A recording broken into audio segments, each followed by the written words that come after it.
the National Sports Festival gave us an opportunity to see varieties of sports. Those sports that they will say, you call and say, no, Nigeria is not good. No, even our traditional sports gave us an opportunity to see them. Langa, Dambe, Kokowa, which is traditional wrestling. You need to see the crowd that were out there watching these sports and rooting for their different states and teams. Gymnastics isn't so big in Nigeria, but we have a very productive federation, and they're looking forward. That event is the balance beam, and you see loads of kids in China as early as 4. These kids are already doing it. We can do same because we've got the population, Damilola, and we've got the talent. We've got the population, we've got the talent, but the question is, do we have enough facilities? That's the point. That's the point. I've always said it, that with our population, with the talent that we have in this country, with the right facilities, we can't compete in any sport whatsoever. But the problem has been that, are we interested, are we showing enough political will to ensure that these facilities are there? And that's why I made the point earlier, that for me, if we can host the National Sport Festival every 2 years, and it keeps going around, even if a state is not hosting, they will be forced to put the facilities there because they want to compete. That's right. If you have 5 states competing in gymnastics this year, by the next one, you probably will have 10 because they will see the need to have the facilities in place. And that's why we can't afford to allow the National Sport Festival going to comatose again. We shouldn't. Look at young talent out there. So if you say, oh, football, basketball, athletics, no, there are other sports. And we can see right there. That's the floor event. We saw the balance beam. They featured gymnastics at the Olympics can get you close to 20 medals. So we should be giving attention. But as Damilola rightly said, infrastructure is a big problem. And the vice president of the Gymnastics Federation of Nigeria agrees with him.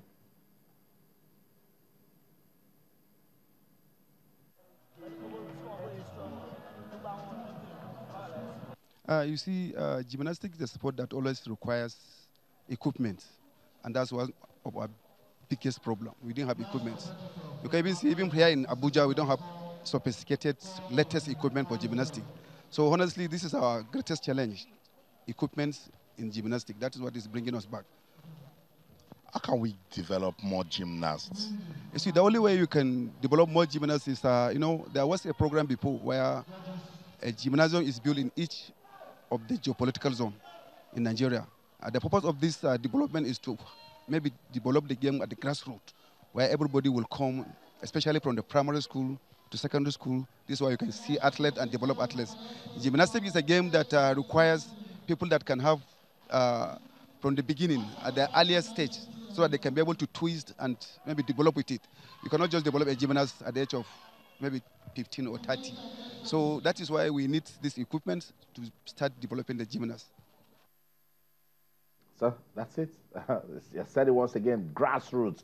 We need to catch them young. So it's not when you are 25, your waist is already getting knocked. You want to go and start doing gymnastics. You just mentioned that it's a sport that requires early identification. It's a sport that requires that. And the only way you can also discover this talent and nurture them is to have the facilities, and that's what he said. And for me, one of the biggest legacy of this sports festival that just got concluded in Abuja is the fact that the presence of the elite athlete did not stop the youngsters from blooming. That's right. For me, that's the biggest a motivation. It's a motivation. Beat this elite athlete, and everyone starts talking about it. Everyone starts talking about it. Today we talk about a certain Imota Aregbeshola. Why? Because she played against her own mentor and even defeated that. So, and for gymnastics, we can see, what you can see on the screen now is just an example of what we're talking about. These are youngsters. These are, I mean, they are largely unknown for now, but I'm sure in a couple of years, if we continue with the way we've started, these names will become household names in this country. That's right. And it wasn't just for gymnastics.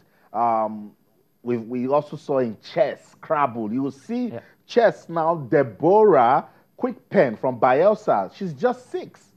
She competed in the chess event. In Scrabble, we had 7, we had 8, 9. You see Emmanuel, 10. They came to the National Sports Festival, gave them, that's a platform that federation should now say, okay, where are the young talents? By 2020, Deborah would have been 8. So that means she's got 2 years experience in the bag. We must keep identifying talent. We must keep identifying talent, and that's where, again, you now come back to the individual sports federations. And then because you need to start asking them the question, what's the plan? Now the sports festival is over.